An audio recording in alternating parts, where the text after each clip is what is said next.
angular houses. We have the modes are the angular, the succedent, and the cadent houses. So these are distinct modes of behavior. Each quadrant has an angular, succedent, and cadent houses. There's a 1, 2, 3 effect. And the first sign in each house, the first house in each quadrant is going to be considered angular. But there's research now that's confirming the way it really could be done the other way around, where the angular is the third house or the 12th house, but I wouldn't call them angular. I give them a different name. I would call them causal, cause, effect, and result. So the motivation causes the way you think. It has an effect into the second house and it has a result in the first. What you project has the consciousness. It determines the friends and the people and who you influence and the status you get to. What your principles are determine who you attract and who you share with and what partnerships you get. How you're able to adjust and take in feedback from people and adjust to it determines your health and your performance and reinforces your motivation. So we can go either way with this, but technically it should be done the other way, and we've been interpreting it this way all the way along, but we're going to still use the angular, succeeding, cadent because the definitions of these areas are still basically the same, but there's just a dynamic that the understanding comes first, then the having, then the using, then the being. Whereas in the basic understanding of angular, succeeding, cadent, it's the angular starts something, it concentrates. Once you're being something, then you have resources, and then once you have resources, you understand what to do. You learn how to use them. Okay, so this is one level of interpretation. The other level is, if you understand first, you get your understanding, and based on how good or bad your understanding is, then you start using the resources that you have, and it results in a certain type of dynamic being. So these two interpenetrate each other. It's just because we generally interpret the other way, there's a tendency to... Anyway, I just wanted to say that, and our 8th level, we'll go into this in much more depth at the 8th level, but right now we'll work with this. And you'll see how it works fine. So the houses of it, the angular houses are houses of being something. I'm being my identity. I'm being my intuitive myself. How do you be yourself? You just intuitively be yourself. You don't know how to be yourself. You're just being yourself, like the first house. Fourth house is being secure. Well, we'll go up. Being myself. Then I'm being in a position or status. I have a position in society. I have honor, respect. I have a job. I'm being in the world. That's the 10th house. I'm being married. I'm not being married. I'm being in a relationship, and there's energies there. I'm busy being that. That's the 7th house. And the 4th house is being secure. Being at home, being secure, feeling secure. So there's 4 different types of being for each of the quadrants. So intuitive being is your identity. Thinking being is your status and your career. Sensation being is your partnership. And feeling being is your home and your security. So these are at the 4 angles. The 4 angles are really the key to this, because when you meet someone, they're the 4 things you ask someone about. Hi, what's your name? That's the ascendant. Where do you live? 4th house. Are you married? 7th house. What do you do for a living? 10th house. 4 basic questions you ask someone when you get to know someone. Okay, so this we can see. So we put the moon in any of these signs, in any of these houses, and the moon's going to add its worry, its security, its sensitivity. It's going to remember things around that. It's going to feel secure about these issues of being. And it's feeling secure because you'll have collected experiences and memories that come back and hopefully are good memories of your being. There can be stress or negative ones too. So there's always a challenge where the moon is. There's always going to be many changeable moods and feelings, and you're collecting them and you're putting these impressions together to get a sense of being here now and that it's okay.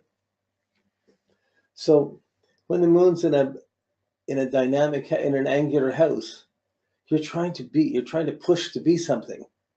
So in that intuitive first quadrant, you're trying to be just however you feel. You're dressing the way you want. You're going the way you want. I'm putting this together. This is what I'm doing. And it's going to be changing all the time. So you might wear different clothes, different things, different, but you're going to be projecting your feelings according to your own identity, your own intuitive being. And from that identity, you'll push it out. You'll project it out. You'll push that identity out, perhaps way more than other people would. Perhaps disproportionately to really being functional to everyone else. I don't care what anyone else, I got to do this. Okay.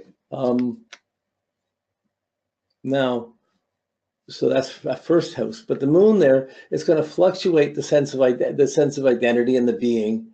It's going to be many different things you're doing. It's going to change from this to that, but you're still going to be strongly projecting. Whatever you're feeling, you're going to project as your being. This is who I am. This is what I'm feeling, even though it's changing.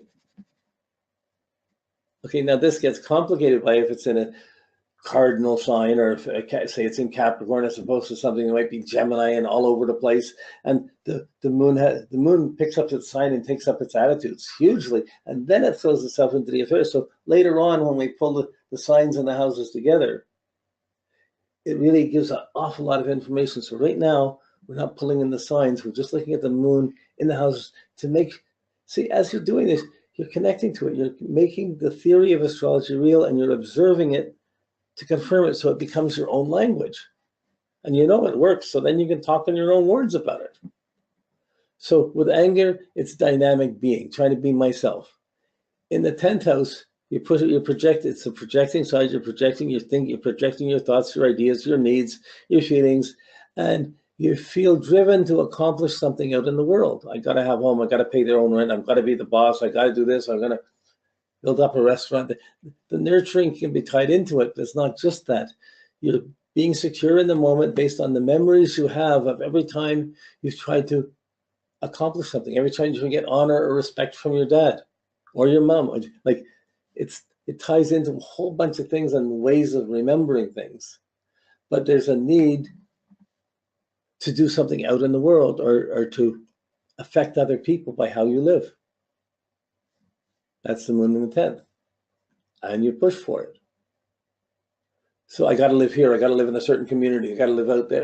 I can't just live down there or in this place. Like there's a certain status thing involved with it. When the moon's in the 7th house, there's a need to be related. They're going to push to share your feelings. You might go out of the way to be sensitive to the other person's feelings. You're trying to feel and be empathetic to the other person. And you're going to have all the memories of that, but the other person may or may not be empathetic to you. So sometimes it's a positive balance, sometimes it's negative balance, but it's going to be if you have the moon there, you're going to be pushing to react with feeling, to be nurturing and affectionate about the partner, whether they deserve it or not.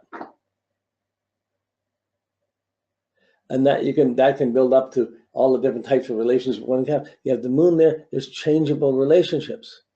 There's a need to be related, but if a relationship isn't there or ends, it's going to be very difficult to be alone when you need to feel you're interacting with people. So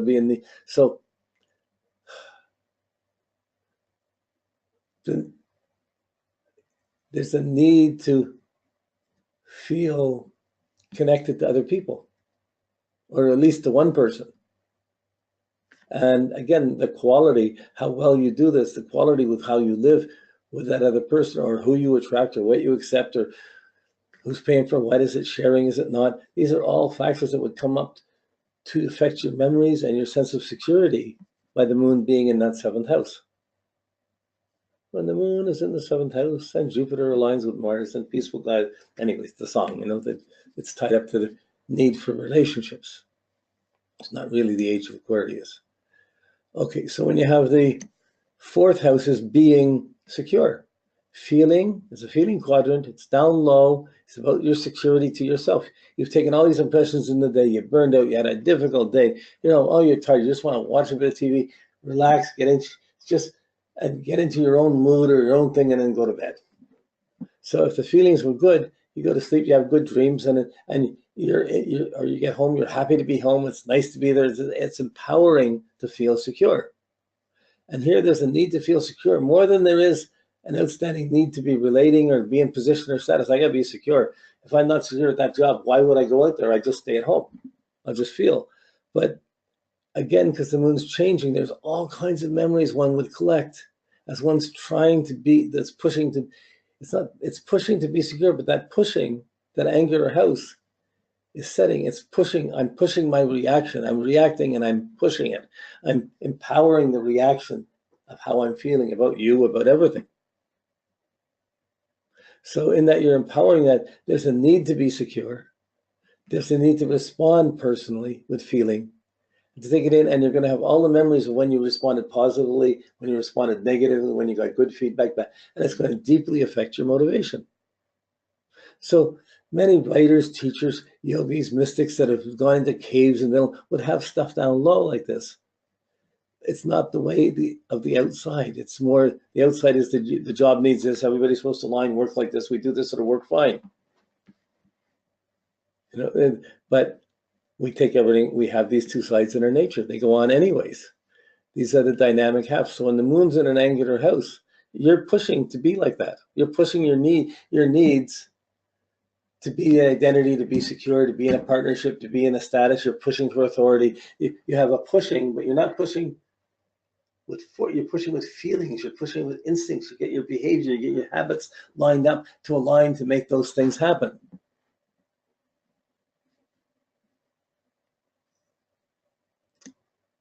So when you're going through each of these categories on your worksheets, you take some time. Here's what it's supposed to mean.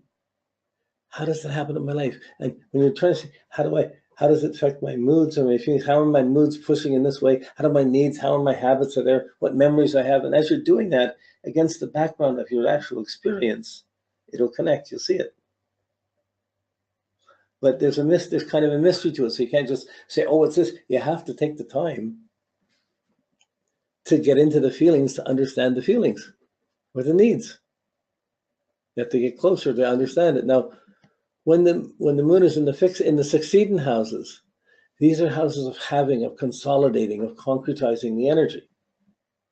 It's a little bit like a fixed sign, like stubborn, but really it's having. So because you're a being, you have some energy.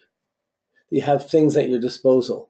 So if you're looking at from the IC, you intuitively wake up, you look at what's around you, your mind is clear, it's not clear, you're thinking clearly, you're not thinking clearly, and then you look at the things around you and what you have to use. I don't have enough money to do what I want, or I have too much money, or I have just the right clothes, or I don't have the right clothes, or I'm going to put this makeup on, or I'm going to do this. All the things you have are going to become at your disposal. So the moon there, this is the house of money, but also of values. It means changing money situations, it means fluctuating money situations, but a need to have it, even though it fluctuates.